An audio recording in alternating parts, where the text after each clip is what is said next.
فرنت جميع خصاله صلوا عليه وآله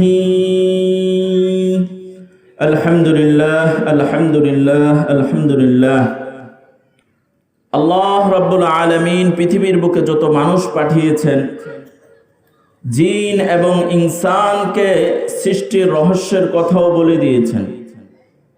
এই মানুষ এবং ইনসানের রহস্যের কেন আল্লাহ তাআলা মানুষ বানিয়েছেন, এটা আল্লাহ রাব্বুল আলামিন কোরআনুল কারীমে বলে দিয়েছেন। এই কোরআনুল কারীমে বলে দেওয়াটাও এটা আমাদের জন্য ইহসান। ইহসানের অর্থ হচ্ছে দয়া করেছেন। দয়াটা কেমন? আমাকে যদি আমার কোনো মুরব্বী বলেন যে তুমি এখান থেকে ওখানে যাবা, যদি লোকেশন জানা না থাকে তাহলে পেরেশানি না? কি বলেন? রাস্তা চেনা না থাকলে পরবর্তীতে কি হবে সে পেরেশান হয়ে যায়। আল্লাহ রাব্বুল আলামিন মানুষকে বানিয়ে যদি দুনিয়ার বুকে শুধুই পাঠিয়ে দিতেন তাহলে তো মানুষ হন্য হয়ে ঘুরত, কেন মানুষকে বানানো হয়েছে? তাহলে মানুষ বানানোর আসল মাকসাদ কি, উদ্দেশ্য কি, রহস্য কি, এটা আমাদের অজানাই থেকে যেত। আল্লাহ রাব্বুল আলামিন কোরআন আমাদের নবী করিম সাল্লাল্লাহু আলাইহি ওয়াসাল্লামের জামানায় মানুষের সামনে মাথা নত এটা নিষিদ্ধ হয়ে গেছে। যে মানুষের শরীরের মধ্যে সবচেয়ে দামি কোন অঙ্গটা? এই মাথা। জোরে বলেন।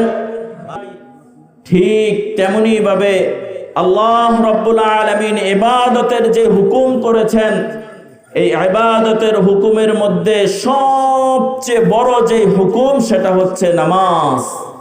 সেটা কি? এই নামাজের আলোচনা হইতেছিল।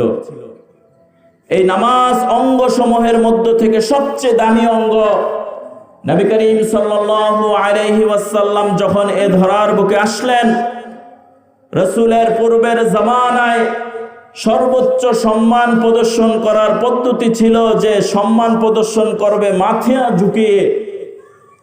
কিন্তু রাসূলের উপর যখন নতুন বিধান এসে গেছে তখন আল্লাহ রাব্বুল আলামিনের মাথার সম্মান এই পরিমাণ দিয়েছেন যে এই মাথা যেমন সবচেয়ে বেশি দামি, আর এই মাথা একমাত্র আল্লাহর সামনে ঝুঁকবে, পৃথিবীর কোন মানুষের সামনে মাথা আর ঝুঁকবে না।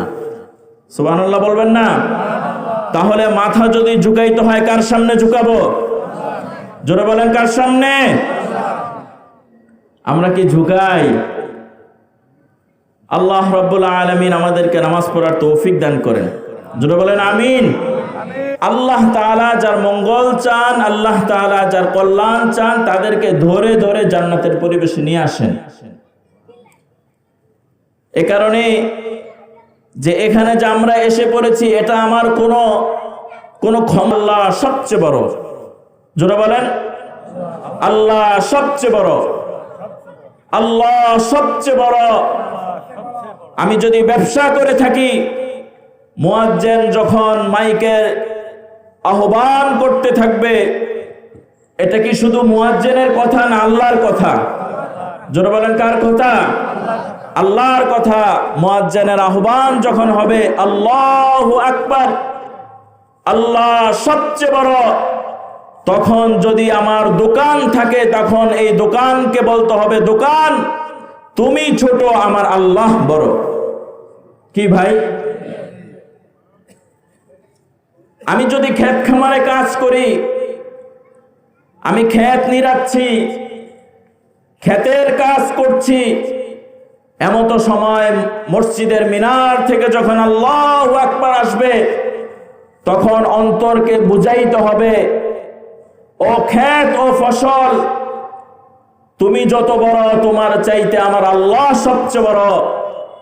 এভাবে ক্ষেতের কাজ রেখে আল্লাহর ডাকে সাড়া দিতে হবে। ঘরের মধ্যে যে সমস্ত মা বোনরা রয়েছেন, আল্লাহ তাআলা মা বোনদেরকে হেদায়েত দান করেন, সকলে বলে আমিন।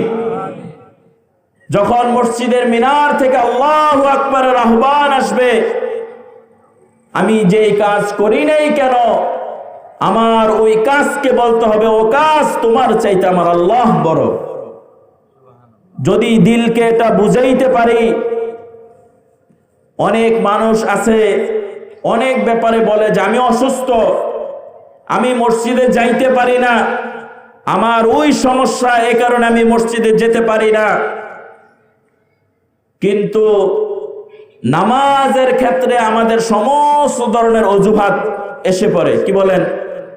আমি তো আমার ভাষায় বলি, দুনিয়ার বুকে যত হাত আছে সবচেয়ে বড় হাত হচ্ছে অজুহাত। কি বলেন? তার চাইতে ছোট যদি কারণে মেয়ের বাড়িতে দাওয়াত দিয়েছে বাবাকে, তখন আর শরীর শক্তি এসে যায়। যদি বলা হয় অমুক জায়গায় গেলে কিছু পাওয়া যাবে, তখন শক্তি এসে যায়। যদি বলা হয় অমুক জায়গায় গেলে নিজের ফায়দা হবে, তখন অসুস্থতা, ব্যস্ততা, দুনিয়ার নানান ঝামেলা বাদ দিয়ে ওই কাজকে প্রাধান্য দেওয়া হয়। হাসরের ময়দানে আল্লাহ রব্বুল আলামিন যদি জিজ্ঞেস করেন, বান্দা মসজিদের মিনার থেকে আল্লাহর আহ্বান এসেছিল, সাড়া দাওনি কেন? কি জবাব হবে ভাই? কি জবাব হবে? বলতেছিলাম মনিব গোলামকে সাথে নিয়ে যাচ্ছিলেন, অতঃপর মসজিদের মিনার থেকে আল্লাহু আকবারের আহ্বান আসলো।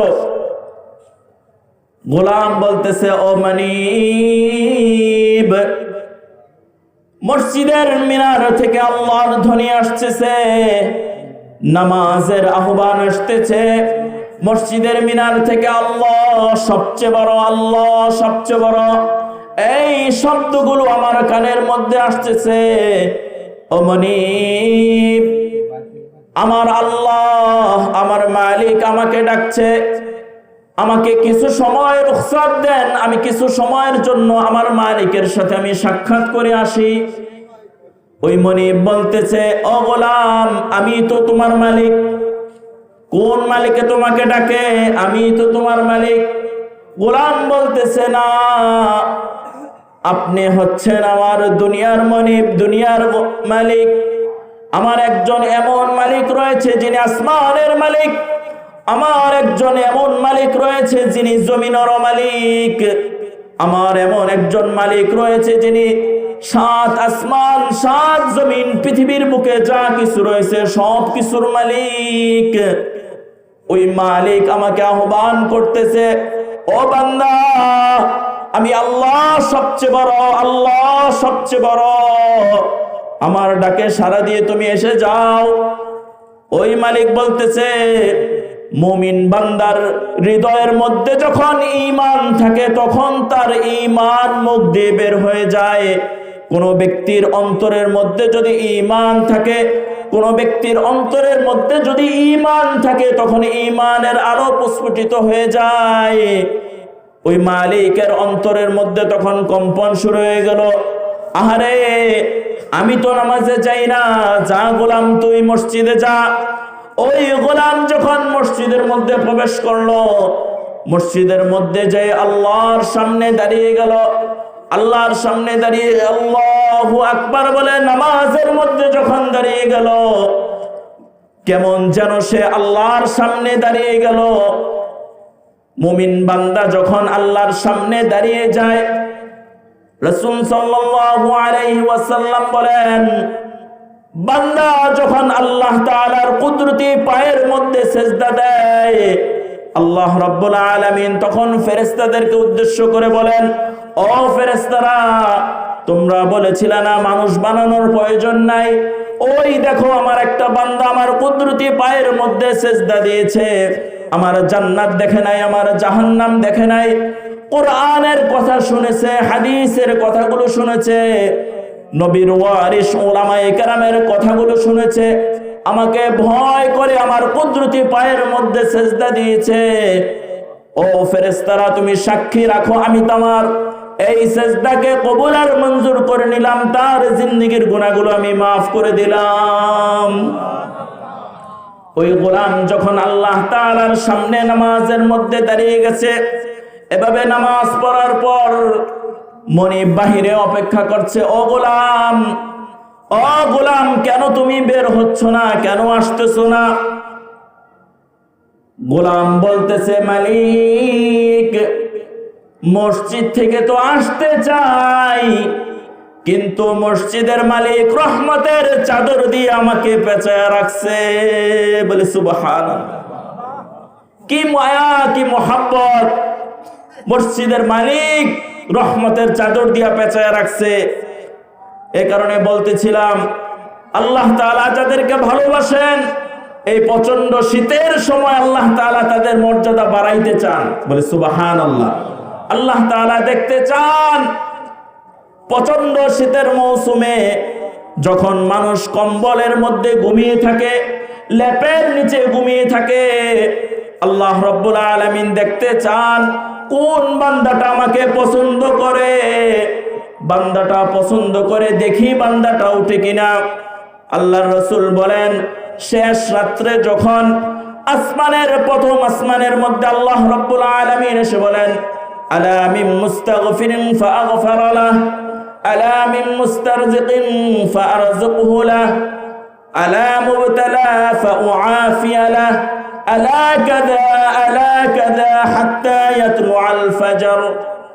আল্লাহর রাসূল বলেন, শেষ রাত্রে যখন আল্লাহ রাব্বুল আলামিন প্রথম আসমানের জমিনের একেবারে নিকটে এসে যান, এসে বলতে থাকেন, ও আমার বান্দা, কত মোহাব্বত করেই না তোমাকে আমি বানিয়েছি। তোমার মা তোমাকে সৃষ্টি করে নাই, কয়েকদিনের জন্য গর্ভধারণ করেছে। তোমার মা তোমাকে চক্ষু দেয় নাই, তোমার মা তোমাকে হাত দেয় নাই, তোমার মা তোমাকে মাথা দেয় নাই। আমি আল্লাহ তোমাকে সৃষ্টি করেছি মায়ের গর্ভের মধ্যে, অন্ধকারের মধ্যে আমি আল্লাহ সৃষ্টি করেছি। মানুষ এত দুর্বল, একটা পশু পাখি জন্মের পর সে একা একা চলতে পারে, তার খাবার সে অন্বেষণ করতে পারে, কিন্তু মানুষের বাচ্চা, মানুষের সন্তান জন্মের পর সে এতই দুর্বল থাকে, এতই দুর্বল থাকে, পেশাব পায়খানা করে, তার পেশাব পায়খানা পরিষ্কার করার ক্ষমতা থাকে না। আল্লাহ রাব্বুল আলামিন মায়ের দিলের মধ্যে মোহাব্বত দিয়ে দিয়েছেন। আল্লাহ তাআলা মায়ের দিলের মধ্যে যে মোহাব্বত দিয়েছেন, তার চাইতে 1000 গুণ বেশি মোহাব্বত আল্লাহ রাব্বুল আলামিন নিজের কাছে রেখেছেন। আল্লাহ তাআলা বলতে থাকেন, ও বান্দা, এমন একটা সময় শীতের মৌসুমে দেখি তুমি আমার কাছে ফিরে আসো কিনা। দুনিয়ার বুকে গুনাহের কারণে নিজের অন্তরকে এমন ভাবে কালো করে ফেলেছি, দুনিয়ার বুকে নিজের অপরাধের কারণে নিজের নফসের উপর এমন জুলুম করে ফেলেছি। আহারে, কতই যুবক না এ নিয়ত করেছিল, ঠিক আছে কয়েকদিন পর দাড়ি রাখবো, কয়েকদিন পর দাড়ি রাখবো, অতঃপর নামাজ পড়ব। কতই না মুরব্বী এ নিয়ত করেছিল, আহারে মেয়েকে বিবাহ দেই, নাতি নাতকুরকে বিবাহ দেই, পরে দাড়ি রাখবো, পরে নামাজ পড়ব। এমন হাজারো যুবক এই কবরের মধ্যে শুয়ে গেছে আর নামাজের সুযোগ হয় নাই।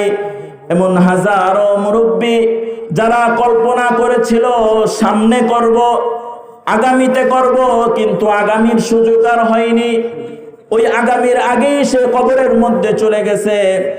মুমিন বান্দা যখন গুনাহে করতে করতে আল্লাহ রাব্বুল আলামিনকে ভুলে যায়, আল্লাহ রাব্বুল আলামিন কোরআনুল কারীমের মধ্যে বলেন, ও বান্দা, তোমার মা তোমাকে সৃষ্টি করে নাই, আমার হুকুমে তোমার মায়ের গর্ভে আমি তোমাকে প্রতিপালন করেছি।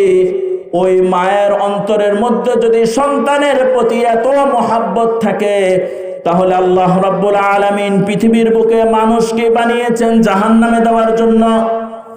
জোরে বলেন, আল্লাহ তাআলা মানুষকে কি বানিয়েছেন জাহান্নামে দেওয়ার জন্য? না না, আমাদের আসল বাড়ি কোথায়? জোরে বলেন কোথায়? জান্নাতে। জোরে বলেন কোথায়? আমাদের আসল বাড়ি জান্নাতে। যাব কোথায়? জান্নাতে যাব। বুঝেন নাই কথা? আমাদের আসল বাড়ি কোথায়? আমাদের বাবা কোথায় ছিলেন? আমাদের মা কোথায় ছিলেন? জান্নাতে যাব কোথায়? এই দুনিয়ার বুকে সামান্য সময়ের জন্য নফসে ধোঁকায় পড়ে আল্লাহকে ভুলে যায়, মালিককে ভুলে যায়। কিন্তু মালিক কি বলে জানেন? মালিকের মহব্বত যে কত বেশি। একটি উদাহরণ দেই। হযরতে দাউদ আলাইহিস সালাতু ওয়াস সালাম নাম শুনেছেন? হযরতে দাউদ আলাইহিস সালাতু ওয়াস সালাম তার উম্মতদেরকে দীর্ঘদিন দাওয়াত দিয়েছিলেন, অনেকটা সময় দাওয়াত দিয়েছেন।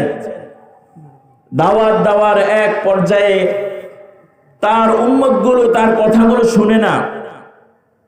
অতঃপর আল্লাহ তাআলা বললেন, ও দাউদ, তুমি কিছু মাটির হাড়ি বানাও। চিনেন তো আপনারা, মাটি দিয়ে হাড়ি বানায়। কিছু মাটির হাড়ি বানাও। নদীর পারে হযরতে দাউদ আলাইহিস সালাতু ওয়াস সালাম কিছু মাটির হাড়ি বানাইলেন। হাড়ি বানাইতে কষ্ট হয় কিনা? প্রথম কাদা মাটি নিতে হয়, মাটি এবং পানি মিশ্রিত করতে হয়, অতঃপর ওই হাড়িকে গোলাকার করতে হয়, অতঃপর আবার শুকাইতে হয়। আবার কখন যেন আসমানে বৃষ্টি এসে যায়, আসমানে যখন মেঘ দেখা দেয় ওগুলো আবার ঢেকে দিতে হয়। এই যে কত কষ্ট করেছে হাড়িগুলোর উপর। যখন হাড়িগুলো উপযুক্ত হয়েছে, ব্যবহারের উপযুক্ত হয়েছে, তখন আল্লাহ তাআলা বলেন, ও দাউদ, একটা লাঠি নাও। দাউদ আলাইহিস সালাতু ওয়াস সালাম বলেন, আল্লাহ, বুঝলাম না কিছু। এত কষ্ট করে আমি আগুনে যেন নষ্ট না হয়ে যায়, বেশি রোদের কারণে যেন হাড়িগুলো নষ্ট না হয়ে যায়, বৃষ্টির কারণে যেন পানি পড়ে হাড়িগুলো নষ্ট না হয়ে যায়। খুবই যত্ন করে, খুবই আদর সোহাগ করে, টিপে টিপে কত সুন্দর করে আমি হাড়িগুলো বানিয়েছি। এখন যে লাঠি নিতে বলছেন, ইঙ্গিত তো খারাপ। আল্লাহ তাআলা বলতেছেন, ও দাউদ, লাঠি নিয়ে প্রত্যেকটা হাড়ি ভেঙে দাও। তখন দাউদ নবী চোখ দিয়ে পানি বের হয়ে গেছে। আল্লাহ, কত কষ্টই না আমার হয়েছে হাড়িগুলো বানাতে, এই হাড়িগুলো আমি কিভাবে ভেঙে দেই? আল্লাহ তাআলা বললেন, ও দাউদ, তুমি এই উম্মতের জন্য আফসোস করতেছ। এই উম্মতের দাওয়াত যদি তুমি বন্ধ করে দাও, এই উম্মতগুলো তো গুমরাহ হয়ে যাবে, এই উম্মতগুলো তো আমার রাস্তা চিনবে না। তাহলে এই উম্মতগুলো সোজা রাস্তা ছেড়ে যদি বাঁকা রাস্তায় যায়, তাহলে তো জাহান্নামে যাবে। আমার দিল তো সয় না। কতটুক মহাব্বত আল্লাহ তাআলা বলেন কুরআনুল কারীমের মধ্যে, ইয়া আইয়ুহাল ইনসানু মা গাররাকা বিরাব্বিকাল কারীম।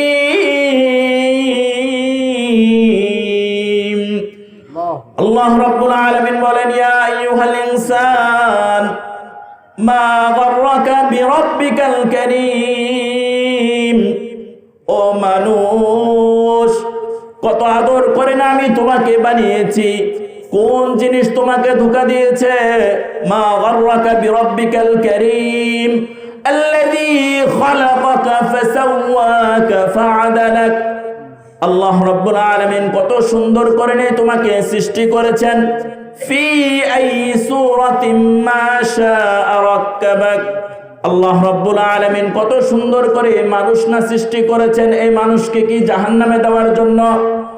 না না, মানুষকে জাহান্নামে দেওয়ার জন্য আল্লাহ রাব্বুল আলামিন মানুষ সৃষ্টি করেন নাই, বরং দুনিয়ার বুকে মানুষকে পাঠিয়েছেন মানুষের মর্যাদা বৃদ্ধি করার জন্য। বলে সুবহানাল্লাহ। তাহলে এই মজলিসগুলো কেন? পথ হারা মানুষগুলোকে পথ দেখানোর জন্য। বলে সুবহানাল্লাহ।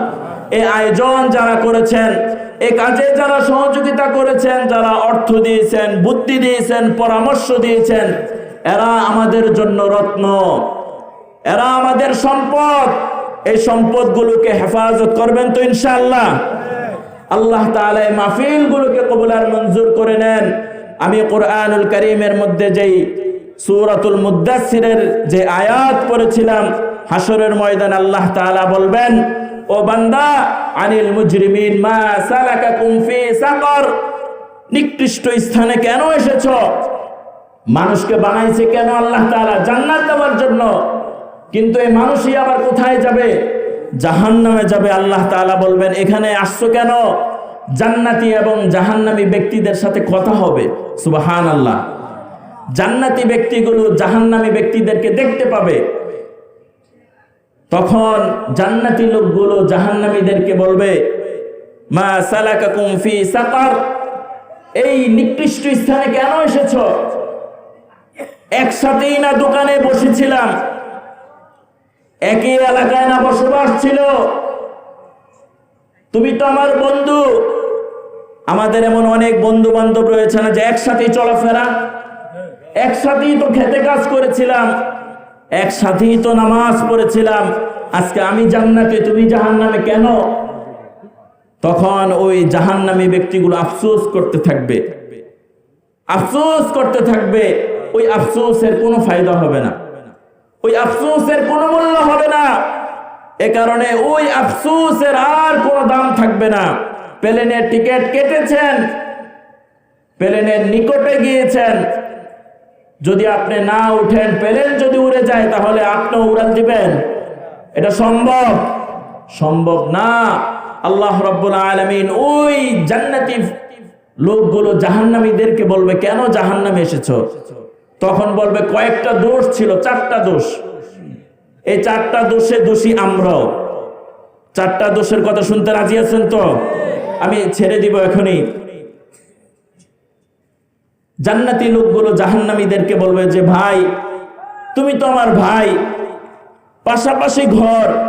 ছোট ভাই ফজরের সময় যখন আজান হয় মসজিদে চলে যায়, বড় ভাই লেপের কম্বলটা টান দেয়, আছে কি না? জোড়া ভাই, জোড়া ভাই। এক ভাই যখন কোরআনের তেলাওয়াত হয় তখন মনে করে, আহারে কত নেই সুন্দর, নামাজ পড়ে, রোজা রাখে, হজ করে, যাকাত দেয়, হক হালাল ভাবে চলে। আরেক ভাই শুধু টিটকারি করে, কয়েকগুলো দিয়ে কিচ্ছু হবে না, দেখছি নামাজ পড়ে কিচ্ছু হয় না। চক্ষু যখন বন্ধ হবে তখন এই হায়াতের জিন্দেগি মানুষের সামনে এসে যাবে, মানুষের সামনে এসে যাবে। তখন আফসোস করতে থাকবে, মা লিহাযাল কিতাব, এটা কি এমন কিতাব, লা ইউগাদিরু সাগীরাতান ওয়ালা কাবীরাতান ইল্লা আহসাহা, এটা কি এমন আজব কিতাব, ছোট থেকে ছোট কিছু লিপিবদ্ধ ছাড়া হয়নি, বড় থেকে বড় কিছু ছাড়া হয়নি, সব কিছু লিপিবদ্ধ হয়ে গেছে। দুই পাশে দুই ফেরেশতা রয়েছে, কিরামান কাতিবিনা ইয়ালামুনা মা তাফআলুন। কোন ব্যক্তি এক হাত ছেড়ে অন্য জায়গায় যেতে পারে? আপনি কি করছেন? দুই সাইডের দুই ফেরেশতা লিখতেছে। তখন বলতে থাকবে, একসাথেই তো ছিলাম দুনিয়ার বুকে, হুজুরদেরকে টিটকারি করেছি, হুজুরদেরকে দেখতে পারি নাই, সমাজের মধ্যে এদেরকে বোঝা মনে করেছি, তাদেরকে বলেছিলাম হুজুররা ধর্ম বুঝে না, তুমি মিয়া ধর্ম বুঝছ, আলিফের বিসমিল্লাহর বা শব্দটা স্পষ্ট করে বলতে পারো না, হুজুরদেরকে জ্ঞান শিখাইতে আসো। সমাজের মধ্যে এই ধরনের কুলঙ্গার আছে কিনা? জোরে বলেন। যারা নামাজকে দেখতে পারে না, হক হালাল ভাবে চলতে পারে না, আলেম ওলামাদেরকে ঘৃণা করে, আবার তারাই ধর্মের স্লোগান দেয়। আমি তো আমার ভাষায় বলি, এরা ক্ষমতার জন্য, অর্থের জন্য নিজের ঈমানকে তারা বিক্রি করে দেয়। জোরে বলেন। তারা নিজের ঈমানকে বিক্রি করে দেয়। এ কারণে এই সমস্ত নেতা, এই সমস্ত আলেম, এমন কিছু আলেম পাওয়া যাবে যারা শীতের মৌসুমে আবির্ভূত হয়, এমন কিছু নেতা পাবেন যারা নির্বাচনের আগ মুহূর্তে মাথায় টুপি লাগায় আর পাঞ্জাবি লাগায়। এরা মূলত জাতির সেবক নয়, এরা জাতির সেবক নয়, বরং জাতির সাথে তারা গাদ্দারি করে। জোরে বলেন। এরা জাতির সাথে গাদ্দারি করে, এরা ইসলামকে ব্যবহার করে, এরা ইসলামের বন্ধু নয়, বরং এরা ইসলামের শত্রু। এ কারণে এই ওয়াদা তো আমরা করতে পারি, আল্লাহ তাআলা হায়াত যতদিন রাখেন আলেমদের সাথেই থাকবো ইনশাআল্লাহ। থাকবো তো ইনশাআল্লাহ। জান্নাতি লোকগুলো জাহান্নামীদেরকে বলবে, কেন জাহান্নামে এসেছো? একই বাইকের পিছনে তুমি তো বসছিলা, বাইক চালায় না যুবকেরা? ফেসবুকে তুমি তো আমার ফ্রেন্ড ছিলা, আজকে আমি জান্নাতে তুমি জাহান্নামে কেন? তখন তারা বলবে, মা সালাকাকুম ফি সাকার ক্বালু লাম নাকু মিনাল মুসাল্লিন। এক নাম্বার দোষ হচ্ছে নামাজ পড়ে নেই। ক্বালু লাম নাকু মিনাল মুসাল্লিন, নিজে নামাজ পড়ি নাই এবং নামাজীদেরকে তিরস্কার করেছি। ওয়ালাম নাকু নুতআইমুল মিসকিন, মিসকিনদের খাবার খাওয়াই নাই, বরং মিসকিনদের খাবার নিজে খেয়ে ফেলেছি। আছে কিনা? ওয়া কুন্না নাখুদু মাআল খাইদিন। 3 নাম্বার, ভালো মানুষের সাথে চলি নাই, ধোঁকাবাজদের সাথে চলেছি। ধোঁকাবাজদের সাথে চলেছি, নেককার মানুষের সোহবতে যাই নাই, খারাপ মানুষের সোহবত গ্রহণ করেছি। এই কারণে আজকে এখানে। ওয়া কুন্না নুকাযযিবু বিয়াউমিদ্দিন। 4 নাম্বার দোষ হচ্ছে পরকালকে বিশ্বাস করি নাই। আর কয়টা দিন সময় রয়েছে? চক্ষুটা বন্ধ করেন না একটা সময়ের জন্য। যারা মুরব্বী রয়েছেন, দাড়ি পেকে গেছে, পায়ে হাত দিয়ে বলে যায়, ও দাদা আপনাকে বলে যাই, এখনো তো চোখ বন্ধ করলে ছোটবেলার কথা মনে হয়। কি বলেন?